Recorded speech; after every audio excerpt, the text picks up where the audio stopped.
Greetings and salutations, fellow YouTubians. My name's Terry Andrews Jr., also known as the J5 Guru. So today what I'm going to be doing is I'm going to be showing you a method that I have come up with for the average builder to be able to install these gears on the motors from Banebutts. Okay, these are the RS775s, DC 24 volt. Yeah.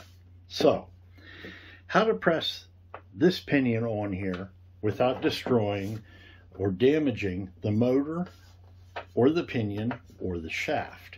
Okay, so someone recently wrote on Facebook about this problem, and it was, you know, it's concerned me also because I have quite a few of these to do.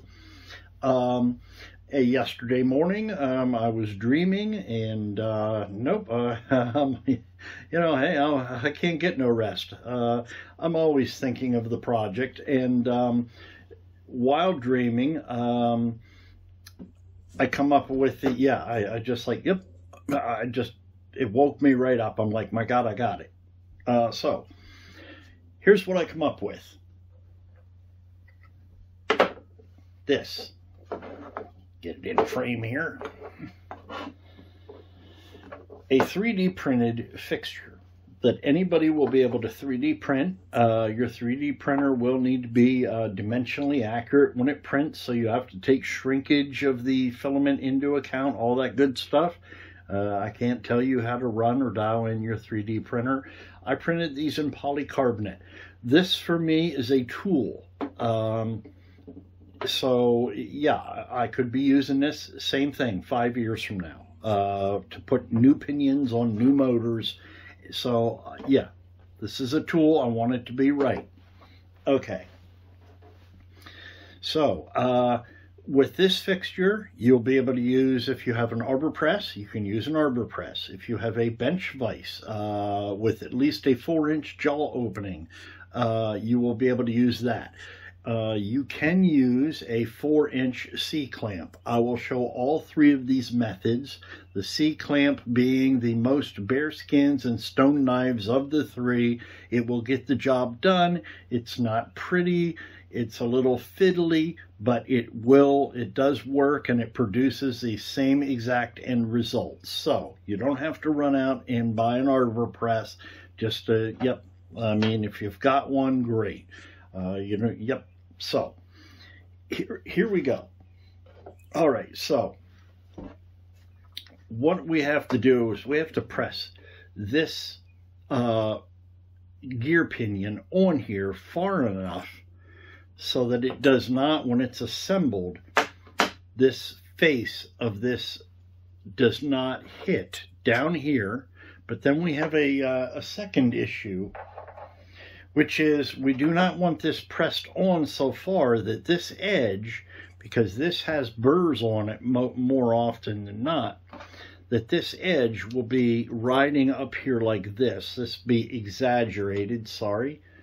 Will be riding up like this. Okay, so positioning is, yeah, right there. You can see it's actually catching that sprocket right on those burrs. So what we want is we want this like that. Okay, we want just a little bit of an overhang of the pinion past this. Okay, so, and we don't want the pinion hitting against our gear case. There is a little bit of give there. The case will move, but yeah, we don't want it hitting. So what I did here is, and I'll try to show you, this is not going to show up great on camera, but after the pinion is pressed in, you will see that this rests just slightly above the surface. Hopefully you can see that, slightly above the surface, so it's not hitting. It will also engage the gear here.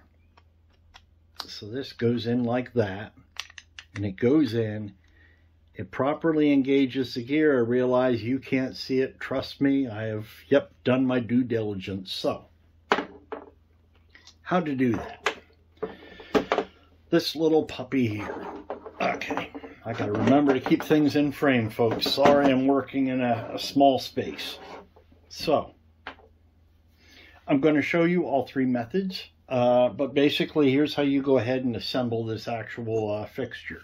So, you're going to need a US penny and a US dime. Sorry, I designed this for US currency because I don't have access to foreign currency and I could get the exact thicknesses, all that other stuff. You're going to take a penny, okay? This is printed in this manner, this is printed in this manner. They're both going to get support material down here. You need to remove that and remove it as accurately as possible.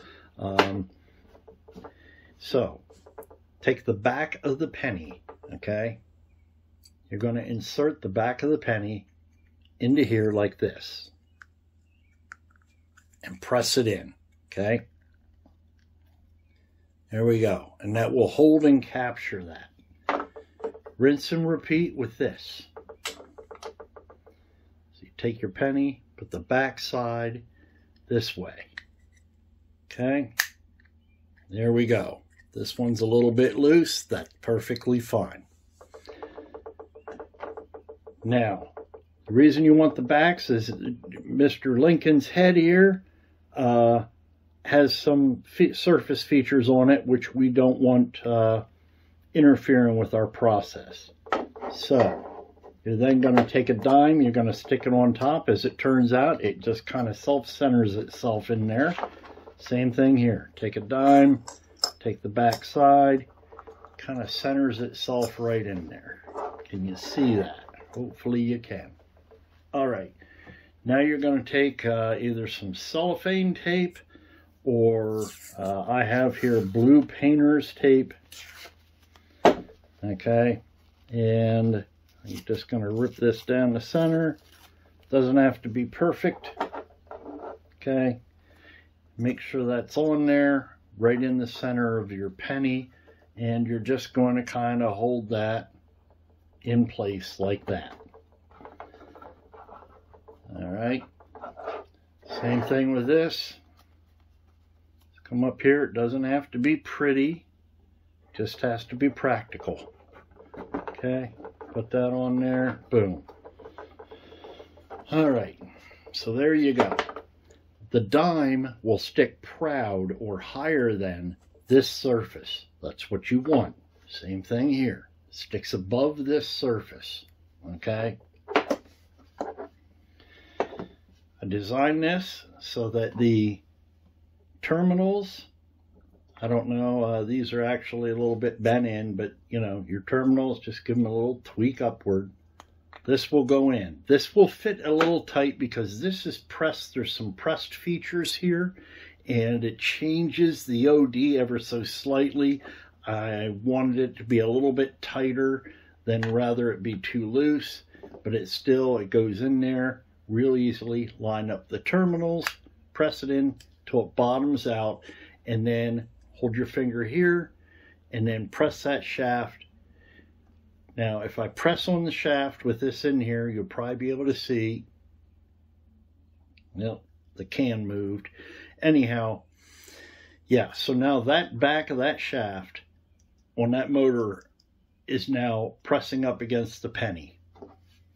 Here, you're going to insert your pinion into here like this, okay, and then this motor goes in here. Whoops, sorry, forgot. You have to remove the flux ring.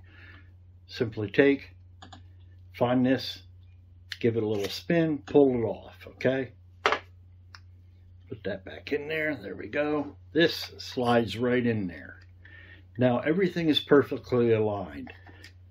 The only things you are pressing on is the end of the shaft and the pinion, okay? That's it. The reason I'm using a penny is because the penny is copper. It is softer than the steel shaft or the steel pinion. This way you are not damaging it. Okay, as you will see in the upcoming portions, it applies a tremendous amount of pressure. That pressure, even with a dime in back of it, okay, you can actually maybe see that dime is slightly deformed. Okay? It is actually bent from the pressures. This one here, you can see this is the motor end bell. You can see where it's actually put an indentation into the penny. And this one here, you can actually see where the teeth dig in to the copper of this penny. That's the reason I'm using this method. So I'm not damaging anything. You can see this has been pressed on. The teeth are pristine. No damage to there whatsoever. No damage to the end bell shaft. Okay? When you get done, you simply put your flux ring back on. As it turns out, that hole in here lines up with this screw hole, so you can use that as kind of an indicator. Just sight down it, go like that, okay, and then just press it on until it finds the hole, goes in, give it a little wiggle. I would suggest when you're done pressing the pinions on that you use some Kapton tape around here to hold this flux spring on to make sure it does not come loose on you. So there we go. The next parts are going to be me actually pressing these pinions on. And yeah, I will be making this file available. I'm going to have to get with Ramon. He'll go ahead and take my very crude, rudimentary, overly complex, it was an iterative design process with this.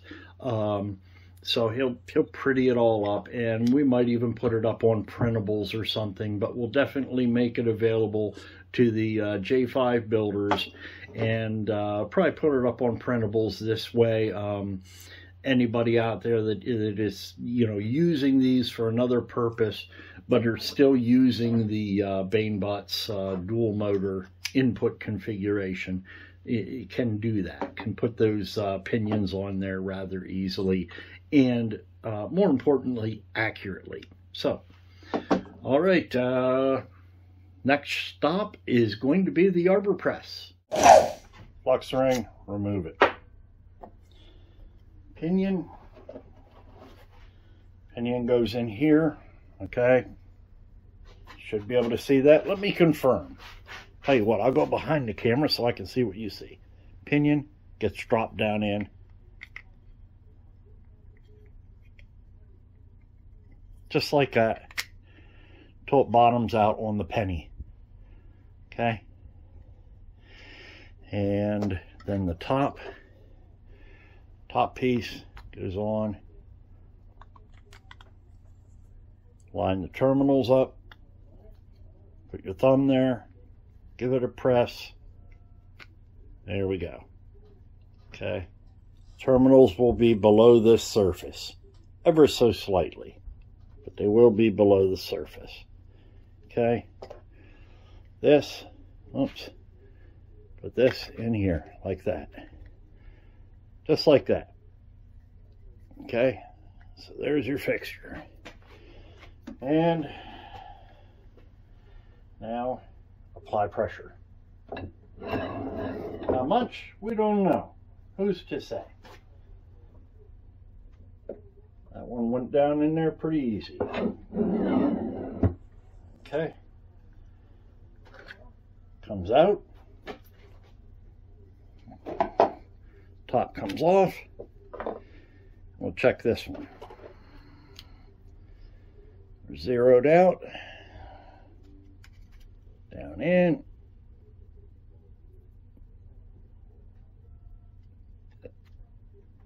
There we go. Come on.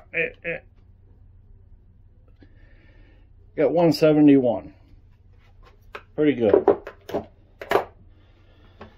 All right. Now over to the vise. Okay. So you don't have an arbor press? Bench vise. So, grab a motor, grab a pinion. Put your pinion in. Okay. Yeah. There we go. Pinion's in. Flux spring off. Again, there's a little divot here. Goes into that cutout. They're real easy to reinstall. Just kind of line them up, bring them down. You'll see the hole there. You line it up, slide it forward. It'll kind of snap into place. Confirm it by pressing down. And yep, there you go. Bob's your uncle. All right. So, motor. Put this on. Here we go. All right, good there. Good here. Okay, try to put it this way. This goes down in. Put it in the center of your vise. Keep it as level as you can. Okay. There we go. Got a little bit of pressure on there. Should be able to see down here the gap. And now just close it until that gap disappears.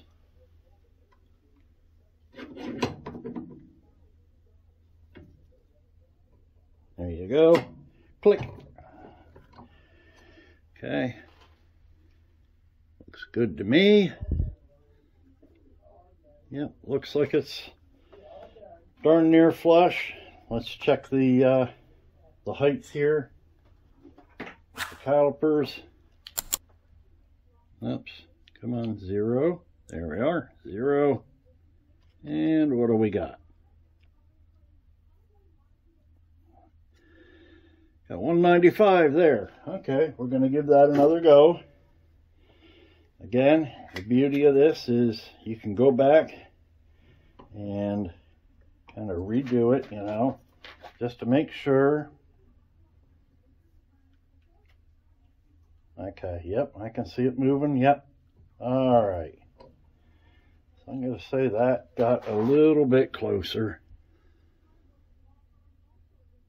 Tiny bit. All right, off of there. Here. 3-0. Come on. There we go. 175. So yeah, we're running between 170 and what, 160. Yeah, and some of that comes into the fact that these pinions have a slight amount of variance. Some of them have little burrs on the top. There, that's using a vise. Perfectly acceptable. If you got a shop, 9 times out of 10, you've got one of these. And the actual opening minimum opening you're going to need is going to be somewhere around 4 inches. Yep. If you have if your jaws open up to 4 inches, you're going to be able to use this. Let me just confirm that real quick. Of course, I already put the pinion on here. Yeah. Yep. So 4 inch opening. All right, next is going to be the C-clamp, which personally is my least desirable option. But if you don't have an arbor press or a shop vise, in a pinch, a 4-inch C-clamp will work. All right, and on to the C-clamp. All right. And now we're at the 4-inch C-clamp, as denoted by the fact that it says 4-inch. So, here we go. Flux ring off. Okay. Going to check here. This is my least favorite method, simply because this end has a tendency to chew up the tape because it wants to rotate under pressure. And it's just a little bit less desirable in my opinion, but hey, it will work. So, okay. Pinion.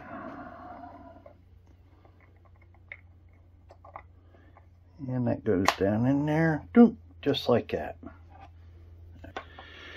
Motor terminals, as you can see, from the indentation on the penny. Yes, we're talking about a large amount of force, so yeah. If I were using this in production, I would replace that, you know, this with like a copper slug or a material that was slightly, you know, less, you know, slightly softer than the shaft material or the gear. This way you don't, you know, you aren't hurting the gear or anything. So anyhow, this goes in like this. The way I designed this is that one end will remain flat to the other. This end sticks out because I needed this in here to be able to get the pinion in and out and be able to see what was going on. So if you set it down like that, the pieces remain flat to one another. So let me see here. Again, this 4-inch C-clamp will work. So I set it down, and I should probably have cleaned off my table a little bit better. Center up the ends on the denominations here. And let me see, here we go. Okay, you want to try to get this as in line as you possibly can, so you aren't applying a side load. Like I said, this will work, but it's a little bit more finicky, okay? Looks good there, looks good there. I'm going to go ahead, drive that home.